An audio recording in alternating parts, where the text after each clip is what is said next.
What if I told you that one man in all of human history achieved something so staggering, so completely outside the boundaries of what we think is possible, that God himself looked down at his life and decided that death simply wasn't good enough for him?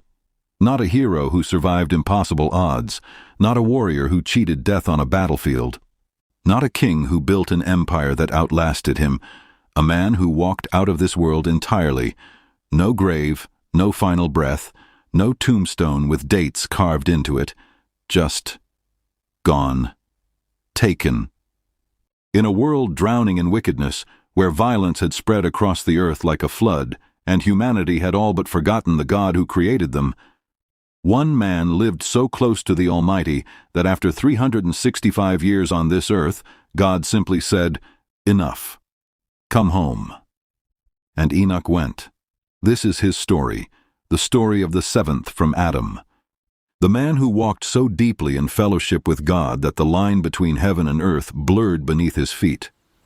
His life carries prophetic keys that unlock ancient mysteries about our eternal destiny and reveals what it truly, practically looks like to walk with God in intimate friendship.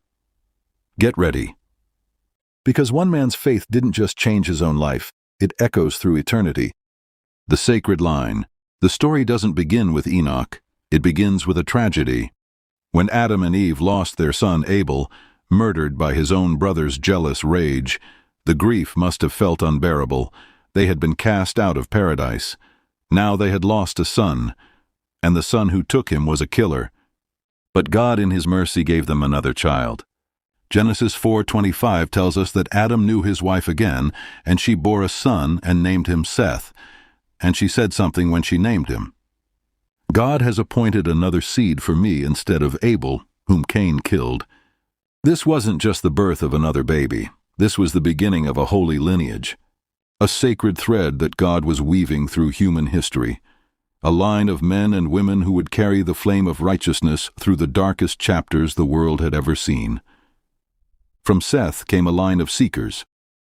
And Genesis 4:26 gives us one of the most quietly powerful verses in all of Scripture. To Seth also a son was born, and he named him Enoch. Then men began to call on the name of the Lord. They weren't perfect people. They were seeking people, fathers who passed down more than land and livestock. They handed down something that couldn't be measured in acres or herds: faith, the fear of God, the habit of worship. They gathered, they prayed, they remembered. And the sacred record of Genesis chapter 5 unfolds from there like a golden thread being pulled through time. This is the book of the genealogy of Adam. In the day that God created man, he made him in the likeness of God. He created them male and female and blessed them and called them mankind. From Adam came Seth. From Seth came Enoch. From Enoch came Canaan. From Canaan came Mahalalel. From Mahalalel came Jared.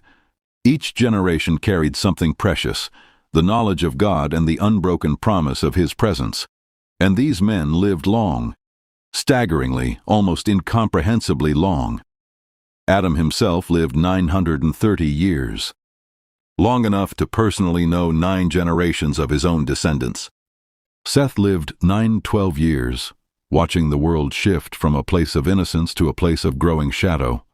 Enoch lived 905 years. Canaan, 910, Mahalalel, 895. Think about what that means. A man who lives 9 centuries doesn't just tell his great-great-great-grandchildren about God. He sits with them. He eats with them.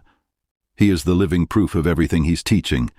These were walking libraries of divine truth, living testimonies of God's faithfulness across centuries, and the names they carried, each one was a declaration. Adam means man, a reminder of our shared humanity and our need for God. Seth means appointed, God's mercy visible in a name. Enoch means mortal and frail, an honest acknowledgement of human dependence on the Almighty. Canaan means possession, the gifts and blessings of God made personal. Mahalalel means praise of God, worship built into an identity. These weren't chosen randomly. Every time a father called his son's name across a field or a fire, he was speaking a small theology, a reminder of who God was and who they were. And then came Jared, whose name means descent, to come down, who lived 962 years, one of the longest lifespans ever recorded. He was born into a world already beginning to tilt toward spiritual decline. He watched great cities rise. He watched knowledge and technology advance. And he watched more and more people live as if God simply didn't exist. But when Jared was 162 years old, something happened. Genesis 5:18. Jared lived 162 years and begot Enoch. A son was born, and everything was about to change. The seventh from Adam's 7 is God's number, the number of completion, of perfection, of divine intention. Count the generations from Adam, Seth, Enoch, Canaan, Mahalalel, Jared, and then Enoch, the seventh from Adam, standing in a position of spiritual significance that would mark every single day of his life. When Jared held his newborn son for the first time and chose a name, he chose one that would prove to be prophetic beyond anything he could have understood in that moment. He called him Enoch, in Hebrew, dedicated, initiated, trained up.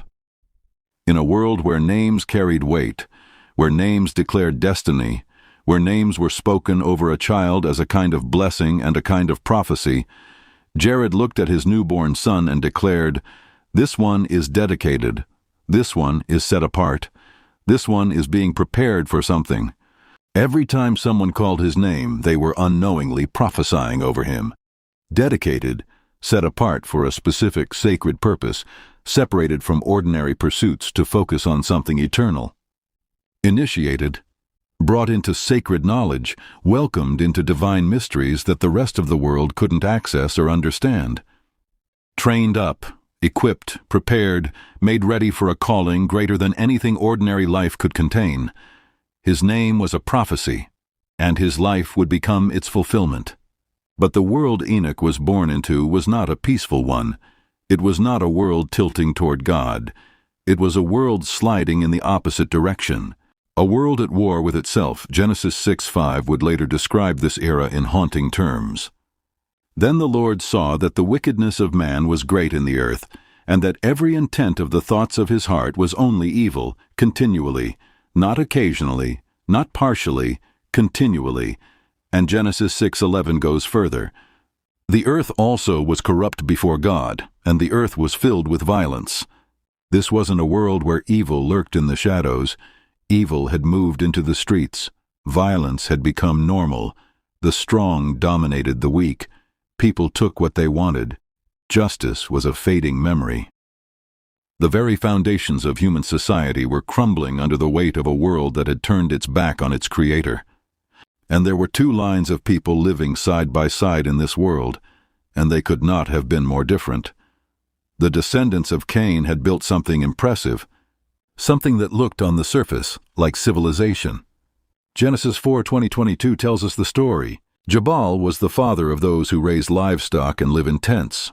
His brother Jubal, the father of all those who play the harp and flute.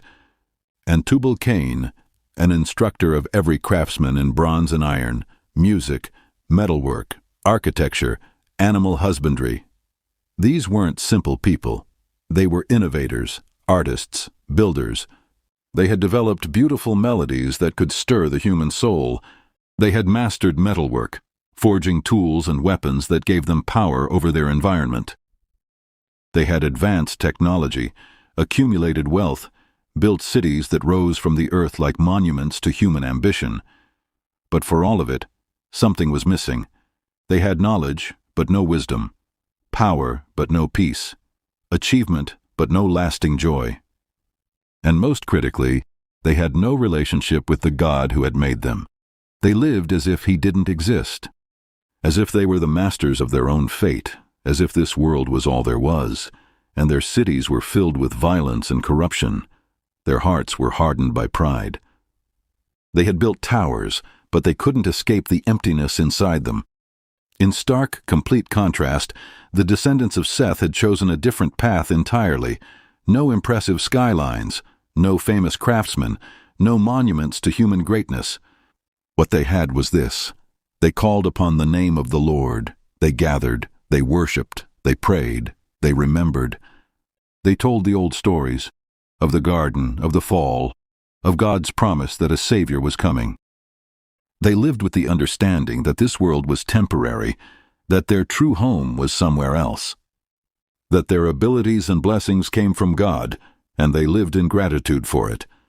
Into this world of sharp contrasts, into this spiritual battlefield, Enoch was born, and he grew up watching both sides. The education of a prophet. As a child, Enoch had access to something almost impossible to imagine. Adam was still alive. The first man, the one who had walked with God in the garden, the one who had breathed the breath of God into his lungs and opened his eyes for the very first time. That man was still alive during Enoch's early years.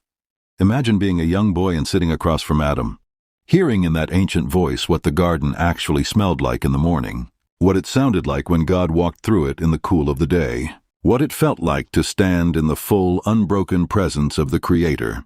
Enoch's grandfather Mahalalel taught him worship. His great-grandfather Canaan shared memories of the world's early days. His father Jared told him everything, the stories of creation, the fall, the promise. These weren't dusty legends. They were living testimony, passed from mouth to ear in an unbroken chain that went all the way back to the beginning. And as Enoch grew from a child into a young man, something stirred in him that wasn't stirring in his peers. While other young men his age were focused on building and farming and establishing their place in the world, Enoch found himself drawn to something deeper. He walked alone in the quiet places. He thought about God. He sat with the stories his father told him and turned them over in his mind like stones, looking at every surface. There was a hunger in his soul, and nothing in this world could satisfy it. While his contemporaries were content with earthly pursuits, Enoch began to sense that there was something more, something eternal, something that would outlast every achievement and every possession that men tore each other apart trying to obtain. He didn't want to know about God. He wanted to know God. The distinction matters more than anything. So he began to pray, not as a ritual, not as a habit he'd been handed. He prayed because something in him demanded it. He rose early in the mornings before the world woke up, and he brought his heart before God in the quiet. He paused through the day to give thanks, to seek guidance, to stay aware of the presence that had started to feel more real to him than anything he could see or touch. He ended his evenings by reflecting on God's faithfulness. Prayer wasn't something Enoch did. It was becoming the way he lived. And people around him started to notice. There was a peace about this young man that didn't depend on circumstances, a joy that didn't rise and fall with the events of his day, a wisdom that seemed to come from somewhere beyond what any schooling or experience could produce. Something about his presence brought comfort to troubled hearts. Something about his words carried a weight that made people stop and listen. Even those who didn't share his faith could feel it. There was something different about Enoch. The slow dawn of something extraordinary was beginning to break over the mountains of his life. The walk begins. The turning point didn't arrive in a single dramatic moment. It came the way morning comes, gradually, then completely. Enoch began to understand more clearly what his name meant. He truly was becoming dedicated, set apart from the ordinary pursuits that consumed everyone around him. He was being initiated, receiving insights and understanding that only came through intimate communion with the Creator. He was being trained up, shaped for a purpose that was larger than anything his mind had yet been able to hold. And at some point in his adult life, Enoch made a decision. It wasn't a dramatic announcement. It wasn't a moment anyone around him would have recognized as history being made. It was simply a man choosing, with everything he had, to step out of the ordinary and into the extraordinary. He decided that knowing about God wasn't enough. He was going to walk with God. Not religion, not ritual, not simply following rules or attending gatherings. A relationship, a friendship. Two beings moving through life in perfect step with each other. And then it happened. The moment that Genesis records with stunning simplicity, one of the most profound sentences in the entire Bible. After he begot Methuselah, Enoch walked with God 300 years and had sons and daughters. He walked with God 300 years. But here is what the text doesn't say. It doesn't say Enoch walked with God in spite of having a family. It says he walked with God and had sons and daughters, he had a life, he had responsibilities, he had children who needed him, and a world that pressed in on every side. And through all of it, he walked with God. Because when Enoch took that first step toward God, he discovered something that would have taken his breath away. God was already walking toward him. The creator of the universe, the one who had formed man from the dust of the ground, who had breathed life into Adam's lungs, who had watched humanity spiral away from him generation after generation, that God was eager, ready, already moving. Toward this young man who had chosen to seek him with everything he had, and in that moment, something began that had never happened before in all of human history. A man walked with God. Not in a garden that had been crafted for the purpose, not in a world before sin had entered it. In the broken, violent, corrupted world of the seventh generation from Adam, a man walked with God, and the world would never be the same. By faith Enoch was taken away so that he did not see death, and was not found, because God had taken him. For before he was taken he had this testimony that he pleased God. Hebrews 11:5.